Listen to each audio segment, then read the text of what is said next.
लमदम असोमदा लेबीरिबा सरदार fight किबिक की मफमदा district police Thoubal की माइकैदगी पाउजेल अमा लाक्सरी मदुदी डिस्ट्रिक्ट मजिस्ट्रेट थौबालना थोकपा ऑर्डर अमगी मतुंगिना सरोकी नागयता अदोमदोंगी लमदगी हेंजंदुना पब्लिक प्लेसदा स्ट्रक्चर सिंह साजनबा दुकान सिंह एक्सटेंशन तौबा अमदी पोचै थमजनबना सिंबदु लालिबा तांग कुथ्रा फाउबुगी मनुंगदा लौथोकपियो करिगुंबा ऑर्डर असि इंदबा तारगदी डिस्ट्रिक्ट मजिस्ट्रेट थौबालना मखा ताना इविक्शन तौजरगनी इविक्शन असिदा चंगबा क्लस खुदिमक इनक्लोजर तौरिबा एक्सटेंशन तौरिबा मसा मसाना पुथोखनगनी हाइदुना डिस्ट्रिक्ट पुलिस थौबाल की माइकैदगी पाउजेल असि लाक्सरी प्रजा ख्वाई किबिक की मफमदा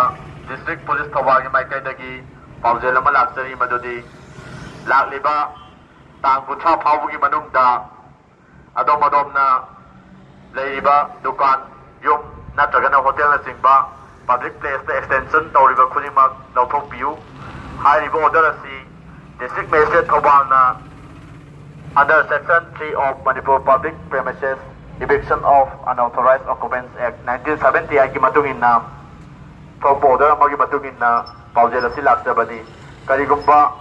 हाइरिबा ऑर्डर असिबु इंदबा तारगदी डिस्ट्रिक्ट मजिस्ट्रेट थौबालना मखा ताना लौखलकपा एक्शन खुदिमक प्रजा ख्वाई किबिकना हराव हरावना याबियु हाइदुना पाउजेल असि नोलुक निंगसिंगजरी।